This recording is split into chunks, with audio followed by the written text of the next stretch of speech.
Alright, hello and welcome to this tutorial. I'm going to go over the basics of movement fundamentals in Diabotical and, by extension, Quake. I'll not only show you how to start moving fast right away, but I'll also show you the proper form and techniques so that if you actually want to spend the time to get good at the movement, then you'll be practicing properly. So, as you can see, I've got some HUD elements here that you can look at through the video. These four squares represent my kind of strafing direction that I'm pressing, which for me is WASD. I also have the jump key there on the bottom, which just shows you when I'm holding jump and when I'm not. And the number represents my speed, which is just, how fast I'm going in the game. So, first off, I kind of want to break down how the movement works and why it works. I'm not going to go into the details of like the math or anything, but I'll just kind of show you how it works step by step from ground up. So first of all, if you hold forward, you'll see that I accelerate up to 320 when I'm holding forward and doing nothing else. That is the extent to which the sort of strafe key will accelerate you in a straight line when being affected by the ground friction. However, you can go over this limit by turning. As you can see, that number is starting to jump up, and if I turn sharper, then the number will jump up even higher. The reason for this is that, well, it's complicated, but basically all you need to know is that curvature increases your acceleration. So if you're moving on a curve, you are accelerating faster. You can sort of do a quarter circle motion on the ground quickly to kind of get this up to a really high number. And as you can see, I'm holding forward and I'm holding the strafe key that represents the direction I'm going. So in this case, it'd be forward and left strafe. And then I'm just kind of flicking my mouse to the left to kind of do a quarter circle on the ground. That gets my speed up to almost 400. And the reason why this is useful is because what happens is if you jump out of it, you kind of maintain that speed all the way through the air. So this is what's called a circle jump, is you'd sort of perform a circle on the ground, or like a quarter circle anyways, and then you jump out of it. And that way you can cover a really long distance with a jump, and you're also going pretty fast. Now this already is a useful technique. For example, if I come up here to the Mega Health on Perilous, there's a jump you can make across this gap that requires a pretty decent circle jump. And this is good practice. This is a good spot to come to kind of see if you're circle jumping properly or not. You can get better, but this gap is kind of a good bar to try and pass. Now, you don't have to do the whole proper quarter circle strafing into the jump to do the circle jump every single time. That's not very practical if you're in a duel or just, in a fight and you want to kind of move forward quickly. You don't want to set the whole thing up and then just do it. That takes too long. You can kind of simplify it and just do like something like this. You'll see I already got 400 speed off that jump. It's pretty good. And, in order to do this, you just try to get a little bit of curvature on the ground and you jump out of it. So in this case, I'm like flicking my mouse to the right. And then right when I'm done doing that, I'm going to hold forward and left strafe. And then I'm going to flick my mouse to the left and then jump once I kind of start looking where I want to go. So it's kind of like that. It's sort of I guess you could call that like a mini circle jump, because I'm not really doing a full proper circle jump, but I'm getting it out very quickly. And you might be thinking, okay, but why don't you just dodge? And in most cases in this game, that is true. You should just dodge instead, but there's a lot of situations during combat, for example, where your dodge is going to be put off cooldown because you got shot at. And let's say I'm fighting someone here, they're at the blue, and then they go around the corner and I want to chase after them and I don't have my dodge. It's really useful to be able to just kind of, go after them like that. Alright, so now that we talked about circle jumping, there is another aspect to jumping that I want to talk about. So I'm going to hold forward here, and I'm going to get to that 320, and then I'm going to hold jump, and I'm going to let go forward. And as you can see, I still have 320 speed. That is because as long as you are holding space when you land, you will jump before the ground friction can take effect. And so you will maintain whatever speed you had at the start as long as you just keep jumping sequentially like this. And so what you can do is you can do a circle jump, and then you can, you know, hold space or hold jump, and you will maintain that circle jump speed all the way. And we can compound upon this even further by curving in the air as well. Now, as you can see, our speed is getting way higher. This is what's known as strafe jumping, and this is sort of the main movement mechanic of Quake and Diabotical. This is how all good players get around the maps quickly. And so I will break that down for you, and so you can learn how to do it yourself. So first of all, when I'm strafe jumping, I have my crosshair, let's say 25 degrees to the left or 25 degrees to the right of the sort of directional line that I'm taking. So for example, I want to go down this hallway. You can kind of imagine, you know, the point I'm trying to get to. I'm going to be keeping my crosshair a bit to the left or a bit to the right of it. Depending on what side I'm on, I'm also going to be moving my mouse slightly. So if I'm on the right, I'm going to be moving it slowly to the right. And if I'm on the left, I'm going to be moving it slowly to the left. And I'm also going to be holding forward. And I'm going to be holding either left strafe or right strafe, depending on what side my crosshair is on. And so if you combine all those details, you get this. Now you might be wondering, why are you flicking to the left and to the right? Why do you keep changing direction? That's because if you stay doing this in one direction, you're just going to curve off to the side, you know? We're trying to go down a straight path here in this hallway, and since we're moving on a curve, if we keep one continuous curve to the left, we're just going to fall off of it. So we need to alternate the curve so that we ultimately go in a straight line. So I'll curve left for a couple jumps, and then curve right for a couple jumps, and so on and so forth. You can alternate after each jump if you want to go very straight, but it's much easier, I find, to kind of do 2 or 3 jumps before alternating, because if you pay attention to my speed, you'll see that every time I flick across, it stops accelerating for just a fraction of a second,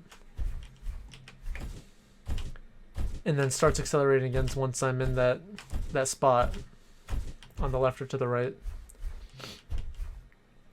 So that is the very basics of strafe jumping, and what I'm going to do actually is hop onto a Quake 3 mod called Defrag, which has a HUD element that allows us to see exactly how far away from this central line we want to flick each time.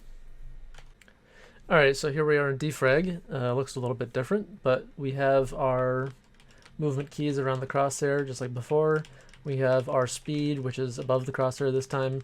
And we have a new element, which is this crazy looking bar going across my screen. This is called the CGAS HUD. And what that will do is that will show us a visual of exactly where we want our crosshair while we're doing the strafe jumping. So if I start strafe jumping, you'll kind of see that dark green bar there. I'm trying to keep my crosshair as close to the inside edge of that green bar as I possibly can. And the most important thing you'll notice, which is why I'm trying to, which is why I brought up Defrag and I'm showing you this HUD, is because the optimal angle that we're trying to take is actually moving away from our direction of movement more and more as we get faster and faster. So you can see that green bar is moving to the right and now it's moving to the left. And so that's why we kind of incorporate that little slow movement after every flick to the right or to the left, because we're trying to stay within this green box. And just remember that the faster you're going, the farther away from the center that optimal zone is going to be. If you see my speed when I don't flick far enough, you'll see it's just like it's not going It's not going up because I got to enough speed to where that box is farther out and I need to flick farther out as a result. So at the very start, you know, my mouse is pretty close to the central line, and then as I get faster and faster, I have to flick farther out in order to stay within that sort of acceleration zone. Alright, so now that we go back to Diabotical, you can kind of imagine that bar across the screen as we're strafe jumping, and you can, you know, try to imagine flicking to it every single time we need to change our strafe jump angle, and how we need to kind of flick farther and farther out as our speed gets higher and higher. You know, starting near the center like this, and then going farther and farther out as we get faster and faster. And trying to flick across as fast as we can, because while we're crossing, we're not gaining speed, so we want to get our crosshair into that zone as quick as possible. Alright, now that we've gone over the basic strafe jumping technique, we'll go over some more useful techniques. There are many different techniques for strafe jumping. It's not about the specific, you know, the specific strafe keys and mouse movements in combination. It's about getting that curvature in the air, and there's many ways to do that. For example, you can do it backwards. This is really useful in modes such as Wipeout, where you need to be running away from enemies while returning fire. To do this, it's the same as regular strafe jumping, except the strafe keys are reversed. So if my crosshair is on the left, I'm going to be strafing right, and if it's on the right, I'm going to be strafing left. Otherwise, it's exactly the same as regular strafe jumping. There is another technique called half-beat strafe jumping, and this is the same as regular strafe jumping, except your cursor, or your crosshair, I mean, is on the opposite side of your curve instead of the same side. And to do half-beat strafe jumping, if your crosshair is on the right, you'll actually be strafing left, and you'll be moving your crosshair slowly to the left. And if it's on the left side, you're going to be strafing right and moving your crosshair slowly to the right. So in those ways, it's opposite from regular strafe jumping. Also, unlike regular strafe jumping, you're not going to be holding forward. You're just going to be using left or right strafe. So put all those things together, and it looks a bit like this. I'm pretty bad at it, but you get the idea. Now, the reason why this is important is because we can combine this with regular strafe jumping, and what that allows us to do is keep our crosshair on the right or on the left at all times. So for example, if I know there's an enemy to my right and I want to run past them quickly, but I want to be able to have good crosshair placement and be looking at them, I can alternate from strafe jumping to half beat like this. So as you can see, I can keep my crosshair on the right side the whole time, or on the left side the whole time, by alternating between half beat and regular strafe jumping. Alright, so we've learned basic strafe jumping, and we've learned how to go down long, straight paths very quickly. However, real maps, such as this one, they don't have long straight paths. They have short straight paths that turn into sharp turns. And so what happens when you try to just do regular strafe jumping while holding jump, you cannot turn sharp enough. You're going to bump into walls, you're not going to make your turn, and you're going to slow down quite a bit. However, you can fix this. One observation I like to make is that if I jump and I land from my jump, you'll notice that my speed does not immediately go down to 0. It takes a moment. That's because we still have momentum and we kind of slide on the ground a little bit. If I do some jumps here, you'll see that it's even more when I have more speed. I slide quite a bit on the ground, and it takes me a while before I reach 0. You can take advantage of this by jumping out of it. So what we'll do is we'll do some strafe jumping. We'll land, and we'll very quickly adjust our angle, then jump out of it again before we lose the speed from the slide that we're doing on the ground. So it'll look a little bit like this. So what that allowed us to do is it allowed us to take a turn but we do it quickly, and we never fall below like 400 speed when we do this, even though we know our ground movement is in the 300s, and we're taking some steps there because we're using the leftover speed that we had from our strafe jumping. We're able to make these turns while still keeping a lot of speed by letting go of jump and taking a few steps and then jumping out of it very quickly.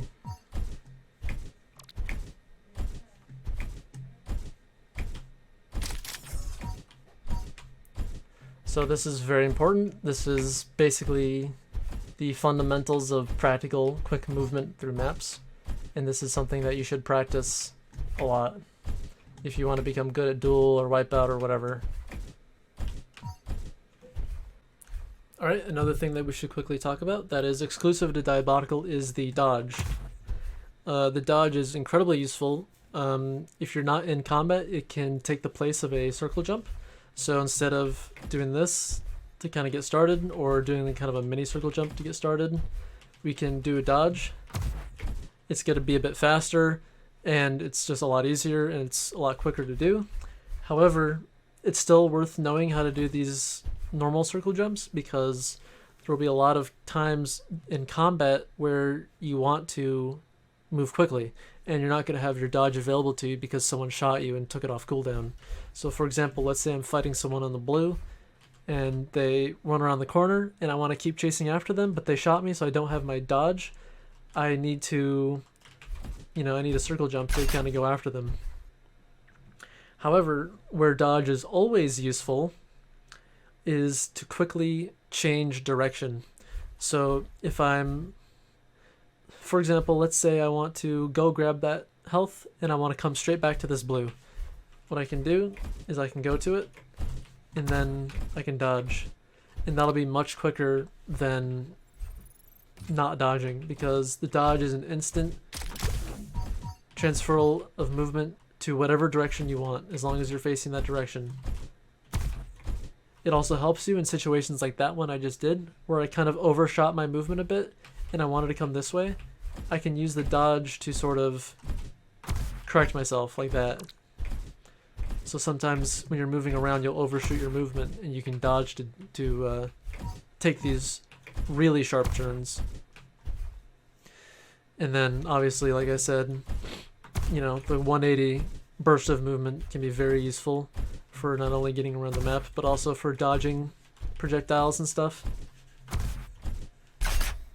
Another way that dodging is really useful is by setting up certain tricks on duel maps, or whatever map, because dodging is a fixed speed.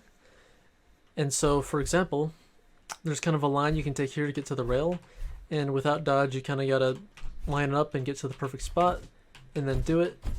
And sometimes it doesn't always work, because your circle jump's gonna be different speed every time, and it's just gonna be inconsistent on some of these tricks. However, with dodge, as long as you dodge from the same spot each time, you're going to get the same result each time. And so dodging is really useful for setting up very consistent movement tricks on certain maps. So now I'll go over a couple little extra nuances with the movement that'll help you out. One of them involves areas like these, where you have these little kind of steps. In this area in particular, you got quite a few of them in sequence. And one thing that's important to realize when you're moving around is that if you're moving fairly quickly and you land on the top step, you will slide off. And this allows you to kind of change your direction of movement while you're sliding off, and that allows you to kind of go through some of these areas a bit less awkwardly than you normally would if you didn't have this in mind.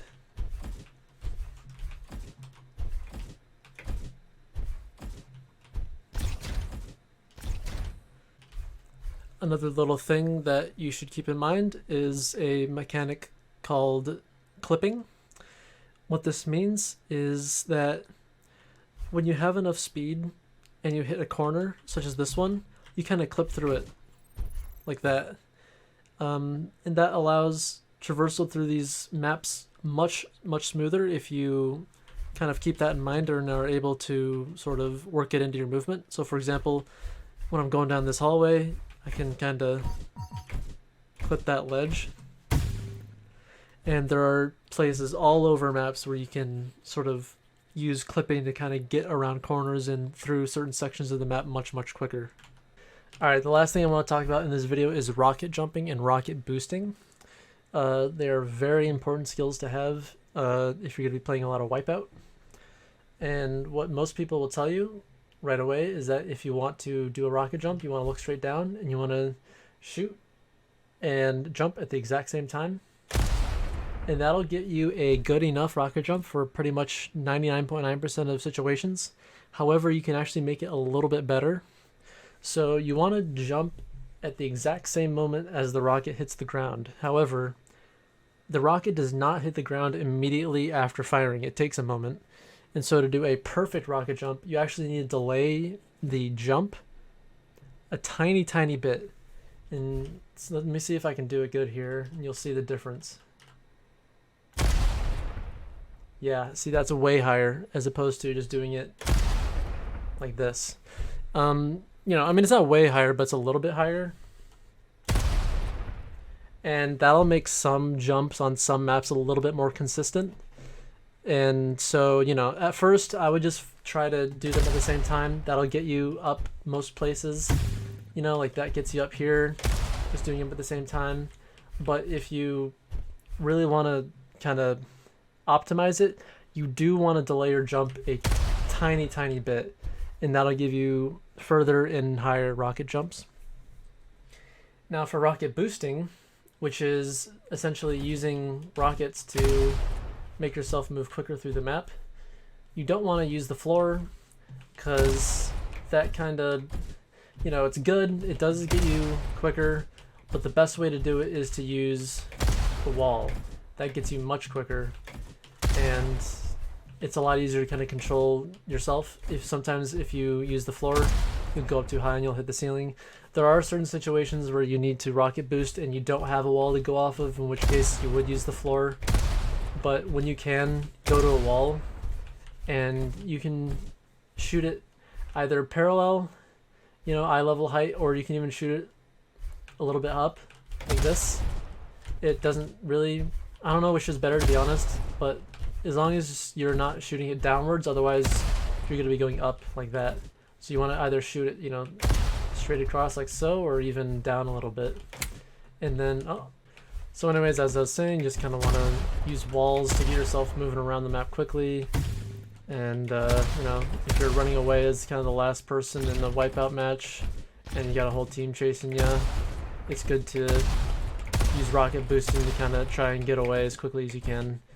And to do that, you just want to go up to walls, shoot at them, and make sure you're holding space so that you can continue that speed onwards. Anyways, that's about it for the basics of movement in Diabotical.